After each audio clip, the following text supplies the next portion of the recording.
semuanya, kembali bertemu di Amos Channel dan tentu saja di Baca Buku Buatmu.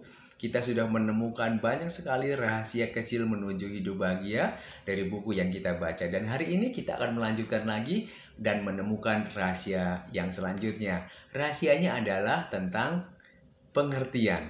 Nah, kisah tentang pengertian akan kita baca dari sebuah kisah yang berjudul "Dengan Bahasa Siapa Anda Bicara?" Dr. Rupert Schuller dalam bukunya Reach Out for New Life menceritakan sebuah kisah tentang sebuah peristiwa yang terjadi bertahun-tahun lampau di Inggris. Tokoh utama cerita itu adalah gajah paling terkenal di dunia sirkus bernama Bozo. Bozo binatang yang cantik, seekor raksasa yang lembut dan penyayang. Anak-anak yang datang ke sirkus biasa menyodorkan tangan mereka yang penuh dengan kacang lewat jeruji kandangnya. Gajah itu akan mengeluarkan belalainya untuk mengambil kacang, lalu melengkungkannya dan menyuapkannya ke mulutnya sendiri. Ia seperti tersenyum setiap kali menerima pemberian itu. Semua orang mencintai Bozo. Kemudian pada suatu hari kejadian mengubah kepribadiannya dari positif menjadi negatif dalam waktu kurang dari semalam. Bozo menjadi beringas, bahkan seperti akan melumat orang yang biasa membersihkan kandangnya. Selanjutnya ia juga mulai menyerang anak-anak. Pemilik sirkus sadar bahwa seekor gajah ini bisa berbahaya dan masalah itu harus ditangani dengan cepat. Ia sampai pada kesimpulan bahwa ia terpaksa harus mengakhiri hidup hewan raksasa yang sudah tua itu. Keputusan ini menyakitkan baginya. Pertama, karena ia mencintai sang gajah. Kedua, ia gajah satu-satunya yang ia miliki. Bozo telah didatangkannya dari India dan ia harus mengeluarkan biaya ribuan dolar untuk menggantinya. Kemudian ia mendapatkan sebuah gagasan. Orang yang putus asa dan mata duitan ini memutuskan bahwa ia akan menjual tiket kepada orang-orang yang ingin menyaksikan eksekusi terhadap Bozo. Paling tidak, ia dapat mengumpulkan uang untuk mengganti Bozo. Berita itu menyebar, tiket terjual habis, dan orang sampai berjejal-jejal ingin menyaksikan kejadian itu. Pada saat yang telah ditentukan, Bozo ditaruh di kandangnya. Sementara 3 orang dengan senapan berkaliber besar siap membidik ke arah kepalanya.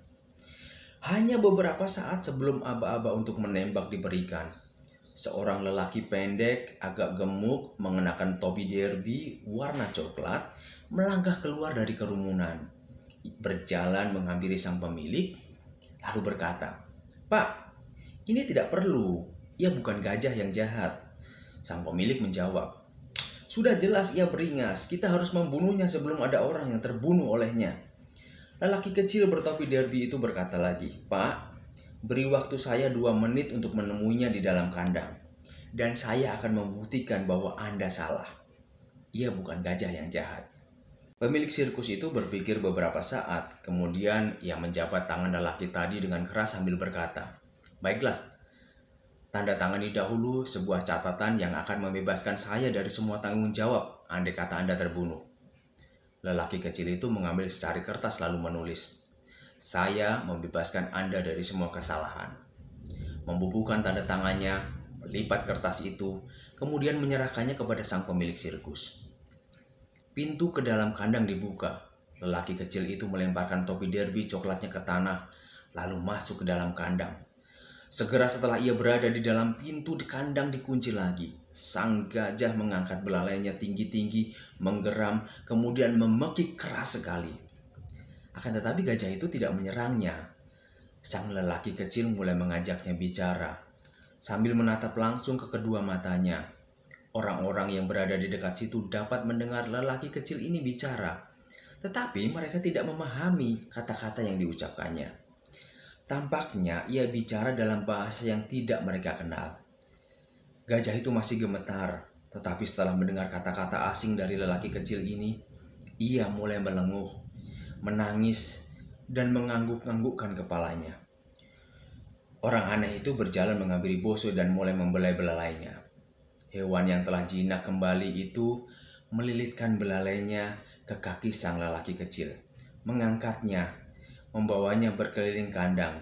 Kemudian dengan hati-hati menurunkannya di dekat pintu. Semua penonton bertepuk tangan. Waktu keluar dari kandang, lelaki kecil itu berkata kepada pawang gajah, "Anda lihat? Ia gajah yang baik. Satu-satunya masalahnya adalah ia seekor gajah India. Dan ia hanya mengerti bahasa Hindustani. Ia ingin sekali bertemu dengan orang yang bahasanya dapat ia pahami. Saran saya, carilah seseorang di London yang berbicara dalam bahasa Hindustani. Minta ia datang sesekali, hanya untuk berbicara kepadanya. Anda tidak akan bermasalah lagi." Setelah orang tadi memungut topi derbynya dan berlalu, pemilik sirkus melihat ke secari kertas yang tadi diterimanya dan membaca nama orang yang menandatanganinya. Lelaki kecil bertopi derby coklat itu adalah Rudyard Kipling. Dr. Schuller berkata, orang juga menjadi kesal, marah, dan merasa kalah apabila tidak ada orang yang memahami mereka. Siapa tahu orang-orang yang kini tengah menyulitkan Anda sebetulnya hanya membutuhkan seseorang yang bersedia memahami situasi mereka, berbicara dalam bahasa mereka. John Luther percaya, bakat alam, kecerdasan, pendidikan tinggi, tidak satu pun dari semua ini menjamin keberhasilan. Ada sesuatu lain yang dibutuhkan, kepekaan untuk memahami keinginan orang lain dan kesediaan memenuhi kebutuhan itu kepada mereka. Wow, cerita dan kisah yang luar biasa sekali. Kita mungkin bisa memahami orang lain dengan bahasa yang sama, tapi banyak orang ternyata membutuhkan bahasa yang berbeda, bahasa kasih yang berbeda, pengertian yang berbeda. Bagaimana kita bisa menolong mereka, memahami dan menjembatani kehidupan mereka dengan bahasa tanda kutip yang sedang mereka butuhkan. Selamat berbahagia dengan bahasa Anda. Apapun yang bisa kita lakukan dan perbuat untuk orang lain, berpengertian dengan cara yang sederhana, bisa menolong mereka untuk menjadi bahagia juga. Terima kasih sudah membaca bersama dengan saya. Sampai bertemu di rahasia yang selanjutnya. Terima kasih, jangan lupa subscribe, like, follow channel ini, dan juga boleh share dan komen. Sampai bertemu kembali.